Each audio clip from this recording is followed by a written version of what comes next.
तो दोस्तों आज हम राजस्थान वन रक्षक के लिए 50 इम्पोर्टेंट प्रश्नों के बारे में बात करेंगे और ये सभी प्रश्न मोस्ट इम्पोर्टेंट सिलेक्टेड प्रश्न और परीक्षा में आने लायक प्रश्न, इसलिए वीडियो में तक बने रहे। तो चलो वीडियो को शुरू करते हैं। तो आपका पहला सवाल है कि बूंदी के प्रसिद्ध साहित्यकार सूर्यमल मिश्र ने किस ग्रंथ की रचना की थी। तो आपको याद रखना है यह की थी वंश भास्कर की रचना। तो किसने की थी?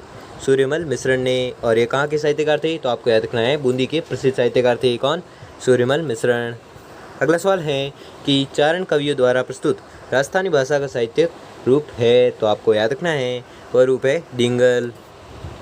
अगला सवाल है कि सुप्रसिद्ध बणी ठनी किस शैली से संबंधित है। तो आपको याद रखना है यह संबंधित है किशनगढ़ शैली से। ठीक है, क्या? बणी ठनी। अगला सवाल है कि राजस्थान के किस जिले में आक्कल लकड़ी जीवाश्म पार्क स्थित हैं। तो आपको याद रखना है यह स्थित है जैसलमेर में। ठीक है, तो कौन सा पार्क स्थित है? आक्कल लकड़ी जीवाश्म पार्क कहाँ पर स्थित है? जैसलमेर में। अगला सवाल है कि हल्दी घाटी का युद्ध किस वर्ष हुआ। तो आपको याद रखना है यह हुआ था 1574 ईस्वी में। ठीक है, कौन सा युद्ध? हल्दी घाटी का युद्ध। यह हुआ था 18 जून 1574 में। अगला सवाल है कि राजस्थान के निम्नलिखित में से किस अभ्यारण्य में सफारी पार्क विकसित किया गया। तो आपको याद रखना है यह विकसित किया गया रणथंभौर में। ठीक है, कौन सा पार्क? Safari park. अगला सवाल है कि करणी माता का मंदिर कहाँ पर स्थित है। तो आपको याद रखना है यह स्थित है देशनोक में। और देशनोक कहाँ पर है? बीकानेर में। अगला सवाल है कि राजपूतों के किस वंश ने जयपुर रियासत पर शासन किया। तो आपको याद रखना है यह किया था कछवा रियासत ने। ठीक है, कछवा रियासत ने जयपुर रियासत पर शासन किया था। या कछवा वंश, सॉरी रियासत नहीं, कछवा वंश ने जयपुर रियासत पर शासन किया था। अगला सवाल है कि विजय स्तंभ किस किले में स्थित हैं। तो आपको याद रखना है विजय स्तंभ स्थित है चित्तौड़दुर्ग में।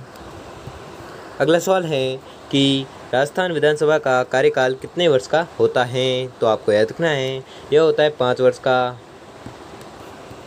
अगला सवाल है कि वर्तमान में राजस्थान में संभागों की संख्या कितनी है। तो आपको याद रखना है संभागों की संख्या 7 है। और जिलों की संख्या बात करें तो जिलों की संख्या है 33। अगला सवाल है कि क्रांतिकारी रचना चेतावनी राज चुगटिया के रचयिता थे। तो आपको याद रखना है रचयिता है केसरी सिंह बारठ। ठीक है, तो केसरी सिंह बारठ द्वारा रचित रचना कौन सी है? चेतावनी राज चुगटिया। अगला सवाल है कि राजस्थान राज्य अभिलेखागार का मुख्यालय कहाँ पर स्थित है। तो आपको याद रखना है यह स्थित है बीकानेर में। ठीक है, कौन सा मुख्यालय? अभिलेखागार का मुख्यालय कहाँ पर स्थित है? बीकानेर में। अगला सवाल है कि नाथद्वारा किस संप्रदाय का मंदिर है। तो आपको याद रखना है यह मंदिर है वैष्णव का। ठीक है, सॉरी वैष्णव संप्रदाय का मंदिर है। कौन सा? नाथद्वारा। ठीक है, तो आपको कन्फ्यूज नहीं होना है। अगला सवाल है राजस्थान में तांबे के खाने कहाँ पर हैं। तो आपको याद रखना है यह है खेतड़ी जिले में। ठीक है, खेतड़ी जिले में तांबे के खाने हैं। अगला सवाल है कि राजस्थान राज्य का राज्य वृक्ष है। तो क्या है? खेजड़ी। ठीक है, खेजड़ी है जो राजस्थान राज्य का राज्य वृक्ष है। अगला सवाल है कि राजस्थान के एकीकरण का श्रेय जाता है। तो किसे जाता है? सरदार वल्लभ भाई पटेल को। ठीक है, सरदार वल्लभ भाई पटेल को राजस्थान के एकीकरण का श्रेय दिया जाता है। अगला सवाल है कि राजस्थान की निम्नलिखित में से कौन सी नदी बारहमासी बहती है। तो आपको याद रखना है वह नदी है चंबल नदी। ठीक है, चंबल नदी है जो राजस्थान की बारहमासी नदी है।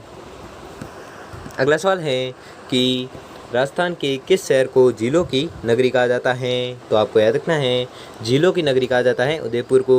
ठीक है, उदयपुर को क्या कहा जाता है? तो झीलों की नगरी। अगला सवाल है कि मेवाती बोली से संबंधित जिला है। तो कौन सा जिला है जो मेवाती बोली से संबंधित है? तो आपको याद रखना है वह जिला है अलवर। ठीक है, अलवर है जो मेवाती बोली से संबंधित है। अगला सवाल है कि राजस्थान की प्रमुख नकदी फसल है। तो आपको याद रखना है वह है कपास। ठीक है, कपास है जो राजस्थान की प्रमुख नकदी फसल है। अगला सवाल है कि राजस्थान में स्थित राष्ट्रीय पक्षी उद्यान का नाम है। तो आपको याद रखना है उसका नाम है केवलादेव राष्ट्रीय उद्यान। ठीक है, राष्ट्रीय पक्षी उद्यान का नाम कौन सा है? तो केवलादेव। अगला सवाल है कि मेवाड़ का बिजोलिया आंदोलन किसके नेतृत्व में हुआ था। मेवाड़ का बिजोलिया आंदोलन है जो किसके नेतृत्व में हुआ था, तो आपको याद रखना है कि यह हुआ था विजय सिंह पथिक के नेतृत्व में। ठीक है, कौन सा आंदोलन, तो बिजोलिया आंदोलन।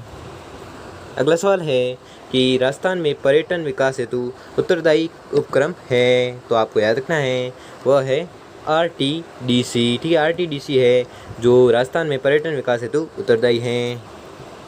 अगला सवाल है कि प्रसिद्ध राजस्थानी लोक नृत्यांगना गुलाबों का संबंध किस नृत्य से है, तो गुलाबों का संबंध है कालबेलिया नृत्य से।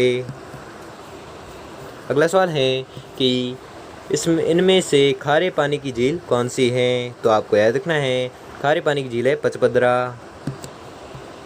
अगला सवाल है कि राजस्थान की राज्यपाल बनने वाली प्रथम महिला है, तो प्रथम महिला कौन सी है, श्रीमती प्रतिभा पाटिल। ठीक है, श्रीमती प्रतिभा पाटिल है जो राजस्थान की राज्यपाल बनने वाली प्रथम महिला है। अगला सवाल है कि बासमती किस्म है, तो कौन सी है, चावल की। ठीक है, बासमती किस्म किसकी है, तो चावल की है। अगला सवाल है कि किसके समय में ह्वेनसांग राजस्थान आया था, तो आपको याद रखना है राजस्थान आया था ह्वेनसांग कब, हर्षवर्धन के काल में। ठीक है, हर्षवर्धन के काल में ह्वेनसांग राजस्थान में आया था। अगला सवाल है कि जैसलमेर में कौन सा उत्सव मनाया जाता है, तो आपको याद रखना है जैसलमेर में मनाया जाता है मरु महोत्सव। ठीक है, तो मरु महोत्सव कहाँ पर मनाया जाता है, तो जैसलमेर में। अगला सवाल है कि भिवाड़ी औद्योगिक क्षेत्र किस जिले में है, तो आपको याद रखना है यह है अलवर जिले में। ठीक है, अलवर जिले में भिवाड़ी औद्योगिक क्षेत्र है। अगला सवाल है कि निम्नलिखित शहरों में से राजस्थान का उच्च न्यायालय किस शहर में है, तो आपको याद रखना है यह है जोधपुर में। ठीक है, अगला सवाल है कि भट्टनैर का किला निम्नलिखित में से किस जिले में है, तो आपका उत्तर होगा हनुमानगढ़ में। ठीक है, हनुमानगढ़ में कौन सा किला है, तो भट्टनैर का किला है कहाँ पर, हनुमानगढ़ में। अगला सवाल है कि राजस्थान भाषा की कृति पाथल और पीथल किसकी कृति है, तो आपको याद रखना है यह कृति है कन्हैयालाल सेठिया की। अगला सवाल है कि हल्दी घाटी की युद्ध के पश्चात महाराणा प्रताप ने निम्नलिखित स्थानों में से कहाँ अपनी राजधानी स्थापित की, तो आपको याद रखना है स्थापित की थी चावंड। ठीक है, चावंड राजधानी किसने स्थापित की थी, तो आपको याद रखना है महाराणा प्रताप ने। और कब स्थापना की थी, तो हल्दी घाटी के युद्ध के पश्चात। अगला सवाल है कि बलुई व दोमट मिट्टी पर ही की जाने वाली पिपरमेंट की खेती जिसे शिवाला खेती भी कहते हैं कि उत्पादित होने का एकमात्र स्थान कौन सा है, तो आपको याद रखना है इसका उत्पादन होता है खंडार में। और खंडार कहाँ पर है, सवाई माधोपुर में। अगला सवाल है कि राजस्थान में 1857 की क्रांति का आरंभ किस स्थान से हुआ है, तो आपको याद रखना है यह आरंभ हुआ है नसीराबाद से। ठीक है, और किस क्रांति का, 1857 की क्रांति का आरंभ कहाँ पर हुआ है, नसीराबाद से। अगला सवाल है कि निम्न में से किसे निमाड़ का कबीर कहते हैं, तो आपको याद रखना है कि निमाड़ का कबीर कहते हैं संत अफजल को। अगला सवाल है कि बादशाह का मेला बढ़ता है, तो बादशाह का मेला बढ़ता है कहाँ पर, ब्यावर में। ठीक है, ब्यावर में बादशाह का मेला बढ़ता है। अगला सवाल है कि राजस्थान में सास बहू का मंदिर कहाँ पर स्थित है, तो राजस्थान में सास बहू का मंदिर कहाँ पर स्थित है, नागदा में। ठीक है, नागदा में कौन सा मंदिर है, सास बहू का मंदिर। अगला सवाल है कि पन्ना दय ने अपने पुत्र का बलिदान देकर किस राजकुमार की जान बचाई थी, तो आपको याद रखना है यह बचाई थी उदय सिंह की। ठीक है, उदय सिंह की जान बचाई थी किसने, पन्ना दय ने। और किसका बलिदान दिया था, अपने पुत्र का। अगला सवाल है कि राजस्थान की मंत्रिपरिषद में मंत्रियों की अधिकतम संख्या हो सकती है, तो कितनी हो सकती है, 30। ठीक है, अगला सवाल है कि वालर नृत्य निम्नलिखित में से किस जनजाति का प्रमुख नृत्य है, तो आपको याद रखना है यह नृत्य है प्रमुख कंजर का। ठीक है, कंजर जनजाति का प्रमुख नृत्य है कौन सा, वालर नृत्य। अगला सवाल है कि राजस्थान में पंचायती राज संस्थाओं में महिलाओं के लिए कितने स्थान आरक्षित हैं, तो आपको याद रखना है महिलाओं के लिए है 50% स्थान आरक्षित। ठीक है, पंचायती राज संस्थाओं में आरक्षित है कितने परसेंट, 50%। अगला सवाल है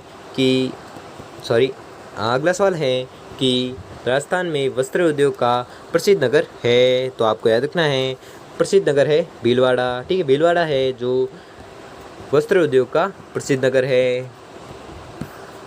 अगला सवाल है कि मीराबाई के बचपन का नाम क्या था? तो आपको याद रखना है मीराबाई के बचपन का नाम था पैमल था जो मीराबाई के बचपन का नाम था। अगला सवाल है कि कंठी नामक आभूषण कहाँ पर पहना जाता है? तो आपको याद रखना है यह पहना जाता है गले में, ठीक है। गले में कौन सा आभूषण पहना जाता है? तो आपको याद रखना है कंठी नामक आभूषण पहना जाता है। अगला सवाल है कि पृथ्वीराज व जयचंद के मध्य वैमनस्य का कारण था। तो क्या कारण था? संयोगिता, ठीक है, संयोगिता था जो पृथ्वीराज व जयचंद के मध्य वैमनस्य का कारण था।